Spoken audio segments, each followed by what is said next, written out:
Welcome back to NTV Weekend Edition. Now, the escalation of the fallout between the Central Organization for Trade Unions, that's Cotu, and the Federation of Kenya Employers, FKE, has gone a notch up. Cotu Secretary General Francis Atwoli has banned FKE's Executive Director Jacqueline Mugo from speaking at its events, as was seen on Thursday's 2025 Labor Day celebrations. Now, NTV's Brian George has looked into the concerns that Atwoli raises, as well as the speech that Mugo was to read, and now reports that the ban appears to be as a result of the employers refusing to join Atwoli and his team in being bedmates with the William Ruto administration, especially at the expense of the people they are primarily to represent. The labor movement is witnessing a fallout that seems to be escalating. The Central Organization of Trade Unions Secretary General Francis Atwoli has faulted the Federation of Kenya Employers and its Executive Director Jacqueline Mugo for what he terms as lack of cooperation in defending workers' rights and even allegedly refusing to implement the 6% minimum wage increment announced in 2024. In the 2025 Labor Day celebrations program, the usual FKE slot to address the gathering was scrapped, and so Mugo was no longer a speaker but an attendee, pointing out that her prepared speech addressed the concerns on minimum wage implementation.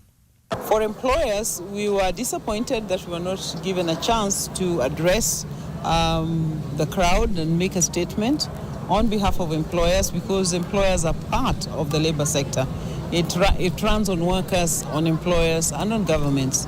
So that was unfortunate, and we're just appealing that if there are any issues which need to be resolved, they should be resolved through social dialogue. Speaking on the day after the celebrations, Atwoli said that Mugo has failed to honor the invite to speak at an annual event. Inawasaidia kuguide them that now 6% serikali imeongeza, employer wake ni lazima ongeze 6%. Na mama anakataa, anapeleka watu Kidioro. Alafu sisi tunawapatia nafasi ya kuongea katika mkutano wetu, anafika huko nje, anaanza kufanya mambo mengine tofauti. Yeye hapana yuko genuine. Na so long as, mimi nakwambia, so long as sisi na wenzetu tuko kwa leadership ya wafanyikazi katika nchi hii, huyo mama tutampa nafasi ya kuongea katika mikutano yetu. Haki ya Mungu hatutampa nafasi sisi.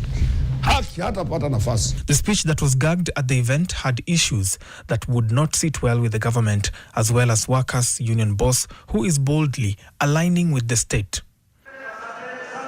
In the speech that Atwoli and presumably the state denied an opportunity to be publicly read out, FKE had various proposals, some even touching on employees. First, the employers called on the government to ease the cost of living, increasing the disposable income of the lowest income earners, and make Kenyan businesses more competitive. How do they propose this is achieved? Well, by pegging statutory deductions to basic pay, lowering the housing levy to 0.5% from the current 1.5%, revising the tax relief bands to 36,000 Kenya shillings from the current 24,000 Kenya shillings. Further, FKE says Kenyans' economic burdens can be eased by zero-rating the value-added tax on basic food items. Next on, FKE says government should offer clarity on Kenya's economic direction. Is Kenya positioning herself as a producing or trading country? FKE and the business community desire a producing country. Then, having collaborative win-win engagements and social dialogue to make the country work successfully. The employer's body wants the government to assure businesses of stable, predictable, simple, business-friendly taxation policy framework. They say that this will support the business growth, encourage capital formation and promote investments, create sufficient employment and enable payment of higher wages.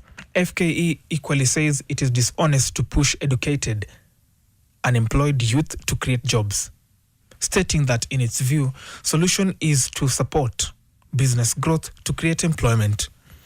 In a position that FKE Director Jacqueline Mugo said would likely not sit well with Cotu Secretary General Francis Atwoli, is that in addition, statutory minimum wages or introducing any levy, a balance needs to be struck to ensure that there is protection of the welfare of workers as well as allowing businesses to grow.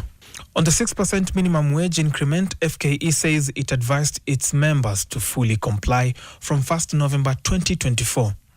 Further, on the presidential directive to ratify the International Labour Organization Convention 189 and 190, FKE says its concern is that Kenya must follow all the required steps before ratification, and to date, no comprehensive report confirms full compliance. Brian George Otieno, NTV, Nairobi.